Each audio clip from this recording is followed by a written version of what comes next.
Hola, buenas tardes y bienvenidos a una nueva charla.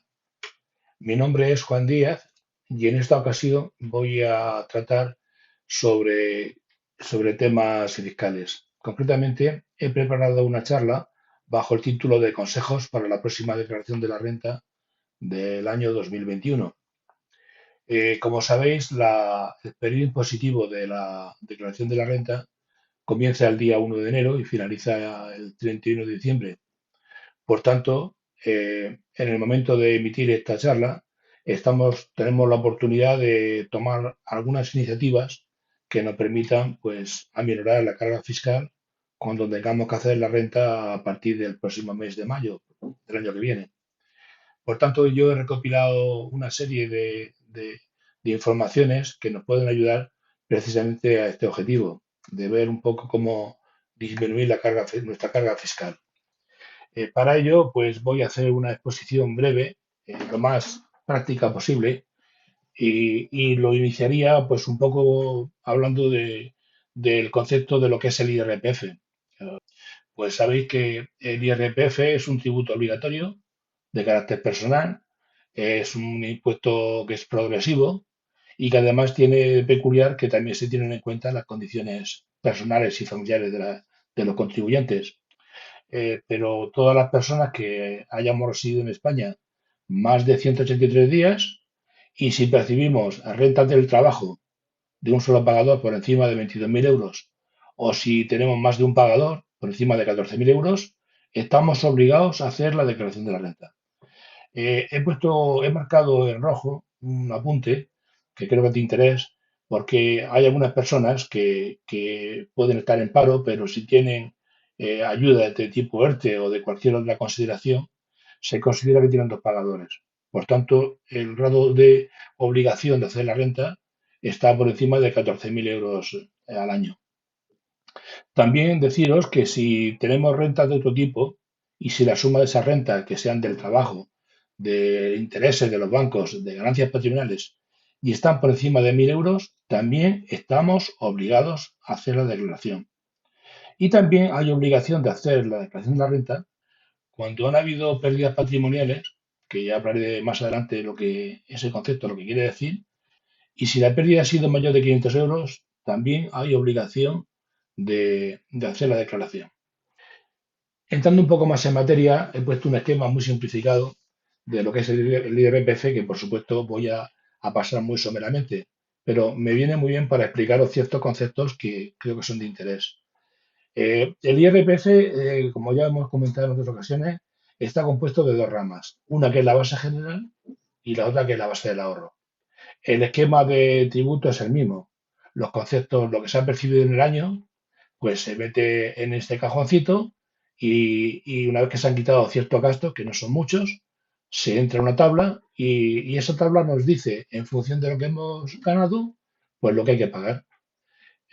Hay dos tipos de tablas. Una tabla que corresponde a la base general y otra que corresponde a la base del ahorro.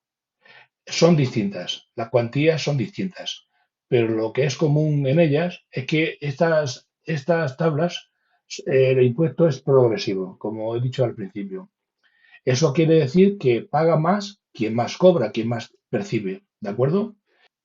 Este año, como novedad en esta tabla y también en la del ahorro, se han incrementado los impuestos, pero se han incrementado a partir de un cierto nivel de ingresos. Concretamente, en el año pasado, lo máximo que se percibía era el 45%, se tributaba el 45%. Este año se han establecido dos tramos nuevos. Las personas que ganan más de 130.000 hasta 300.000 euros van a tributar el 47% y las que perciban más de 300.000 euros sobre esa cantidad, lo que sobrepase esa cantidad será el 49%. Por otra parte, como he dicho antes, estaba la base general y también está la base del ahorro. Entonces, de la base del ahorro, pues aquí se divide en dos apartados, que luego los voy a matizar un poco más para comprenderlo mejor, que es los rendimientos del capital mobiliario y las variaciones patrimoniales. Pero cuando sumamos las cantidades que, como digo, las voy a explicar después, entra a la tabla y tributará también de forma progresiva en esta nueva tabla, que es, como digo, se pagan menos impuestos que el anterior. Y también este año, como novedad, para las rentas que se hayan percibido de la base del ahorro, que excedan de los 200.000 euros, van a tributar este año por primera vez al 26. El año pasado lo máximo que tributaban era el 23. ¿De acuerdo? Pues bien, una vez que se ha calculado, hemos traducido lo que hemos ganado a impuestos, es lo que se llama la cuota íntegra. A partir de este punto aparecerán unas deducciones que también hablaré de ellas y por tanto pues nos dará una cantidad a pagar.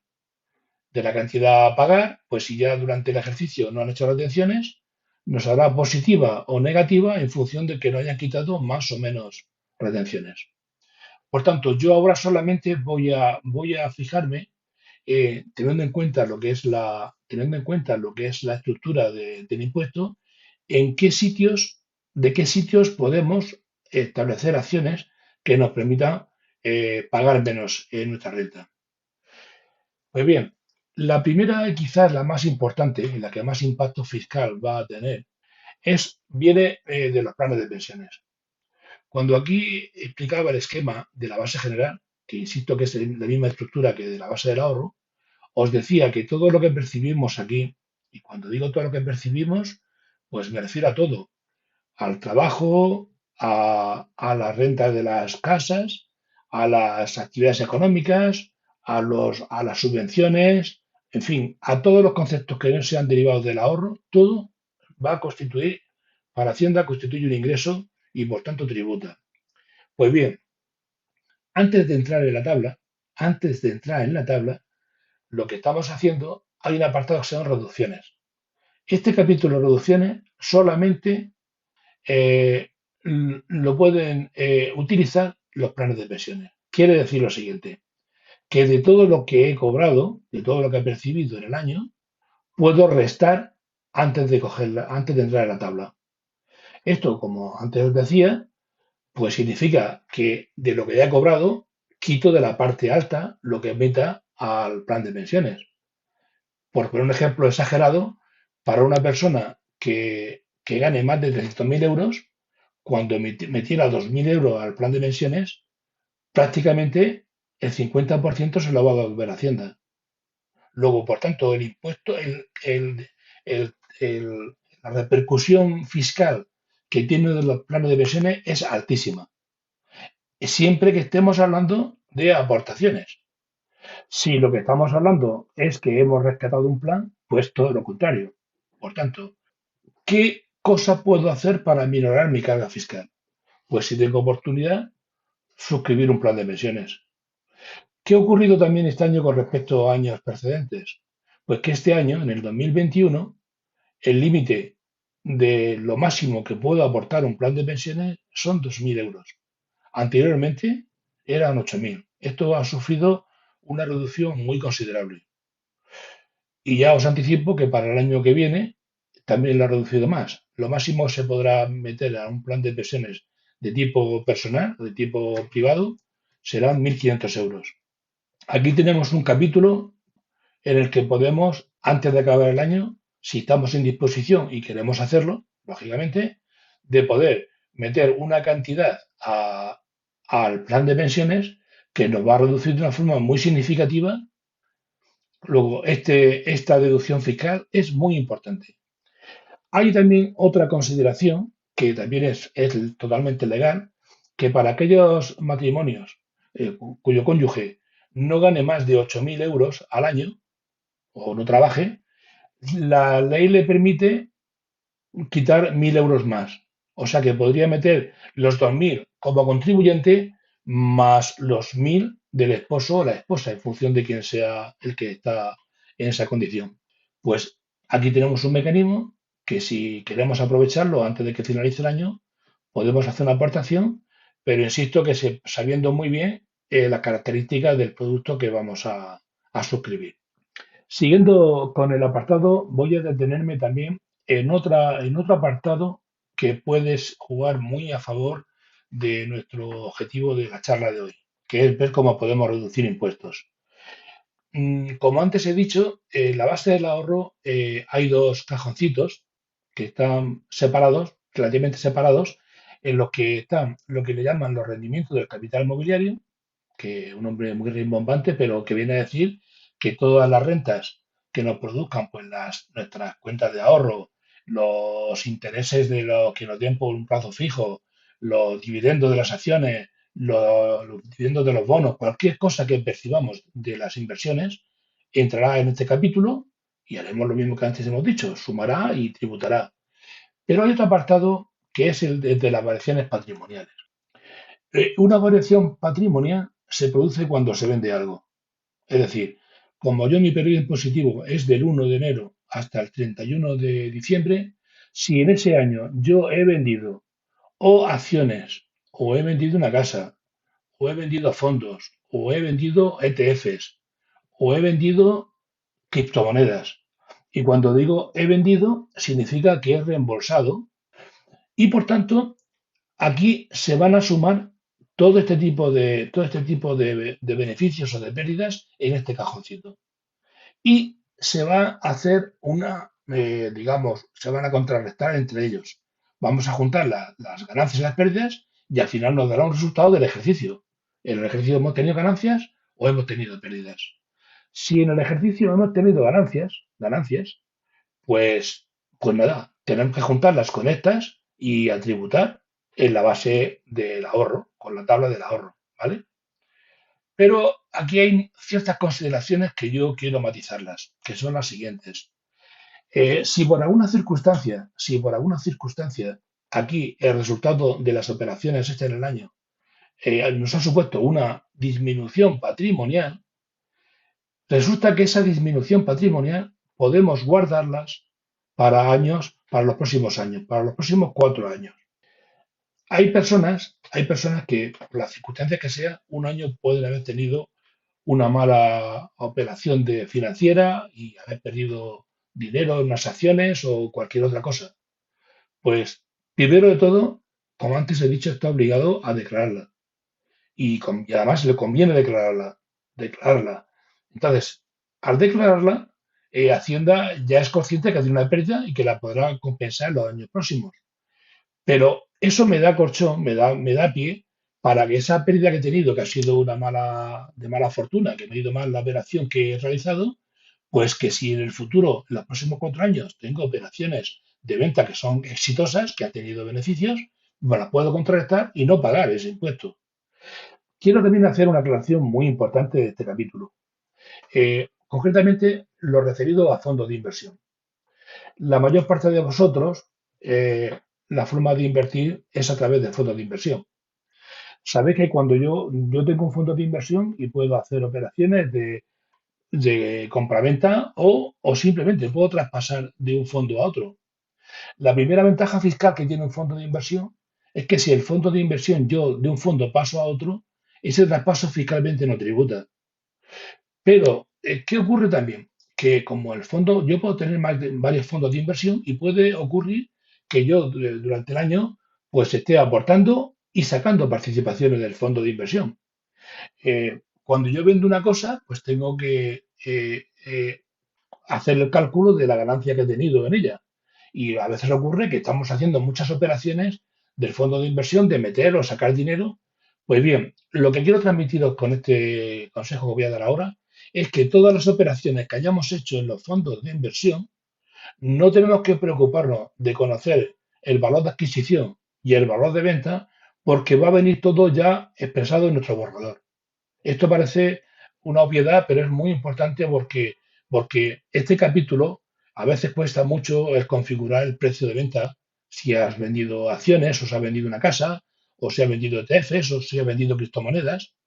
Por tanto, los que tenéis fondos de inversión, tenéis la tranquilidad que los resultados, tanto positivos como negativos, de los fondos que hayáis reembolsado, os van a venir reflejados en vuestro borrador y va a ser muy sencillo hacer vuestra renta porque ya viene todo preparado. A los demás que están con venta de acciones, ventas de casas o ventas de ETFs y sobre todo lo que está muy de moda ahora que son las criptomonedas, tener muy claro que cualquier reembolso de estos productos os viene obligado a hacer en la declaración correspondiente de la renta. Y en algunos casos, como en las criptomonedas, que se mueven muchísimo, os hacen traspasos que también tributan en el tema, pues hay que hacerlo con cierta precaución. Pero vamos, en el objetivo de la charla de hoy, que era ver qué cosas podemos hacer para minorar nuestra carga fiscal, pues la primera que os digo es que aquellas personas que este año, por alguna razón, hayan tenido una pérdida del tipo que sea, pues a lo mejor os interesa, eso ya tenéis que analizarlo vosotros, os interesa declararla para que se quede esa minusvalía y en los próximos años compensarla con ganancias futuras. ¿Qué más cosas podemos tener en cuenta para minorar la carga fiscal? Pues mira, otra es esta que considero que también es muy importante. Cuando una persona tiene más de 65 años, cuando tiene una persona más de 65 años, si vende su casa, no tiene que pagar ningún impuesto. Antes os decía por aquí que cuando antes vende una casa, pues tiene que hacer la operación de hallar el precio de compra y el precio de venta y la diferencia va a tributar por aquí. Pues bien, si la persona tiene más de 65 años y hablamos de su casa habitual, en la que reside habitualmente durante los últimos 5 años, esto no paga impuestos.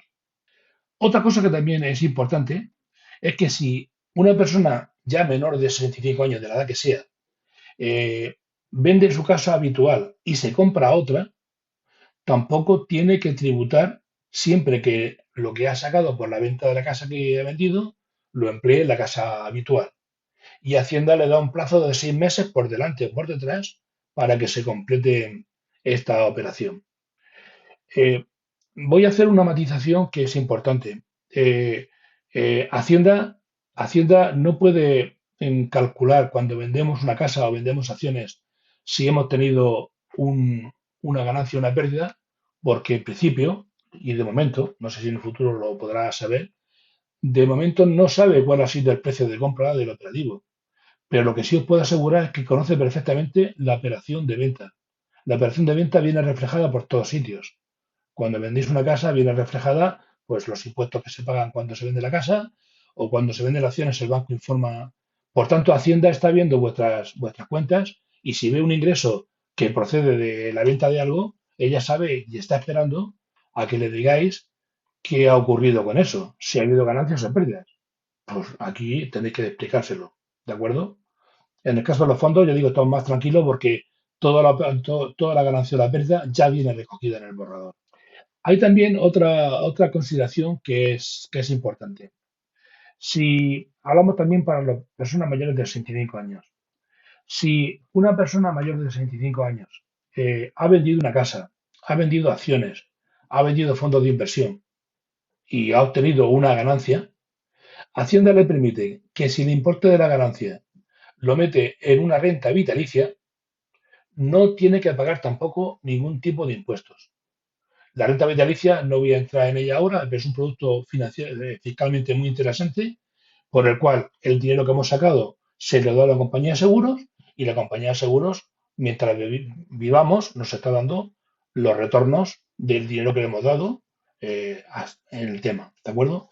Y esta consideración es válida hasta 240.000 euros por contribuyente. Quedan pocas cosas más que podamos meter en Hacienda. Y yo lo que sí quería en esta charla, pues un poco, ya veis que son pocas cosas las que hemos podido hablar. Ha habido también que he dejado, que son las deducciones. Y las deducciones las he dejado porque muchas de ellas son de carácter, digamos, estatal, pero también hay otras muchas que son dependiendo de las comunidades. Las más comunes a nivel estatal son las deducción por la vivienda habitual, pero sabéis que esa deducción, como aquí indicaré después, dejó ya de aplicar en el año 2013. Pero para aquellas personas que, por supuesto, tengan la casa adquirida antes de 2013, pues se puede gravar el 15% de lo que hayan pagado de amortización más intereses de la casa, ¿vale? Luego, yo considero que es muy importante, yo lo tengo muy en cuenta en cualquier operación financiera que hago, cómo me va a repercutir la ganancia o las pérdidas patrimoniales. Bien, la compraventa de la casa habitual, hemos dicho que estaba exenta de impuestos. Es decir, una persona que compra y vende una casa habitual no va a pagar impuestos. La venta de la casa habitual para mayores de 65 años está también exenta de impuestos. Y bueno, y también lo que antes te he comentado de las ganancias para mayores de 65 años, pues si hace una renta vitalicia tampoco paga nada. Es importante también que hagáis una pequeña, eso quizás cuando llegue el momento, de ver vuestra comunidad qué deducciones fiscales tiene. En definitiva, es un poco una llamada de atención para que aquellos de vosotros, de alguna de las cosas que he comentado, si podéis serviros del tema, pues perfecto. Y si no, pues este rato que hemos estado, bueno, que he estado comunicándome con vosotros, pues que os sirva un poco para poner en orden vuestras ideas de los temas fiscales y tener en cuenta para el futuro. Yo, sin más, agradezco vuestra atención y me despido hasta una próxima charla. Buenas tardes y hasta la siguiente.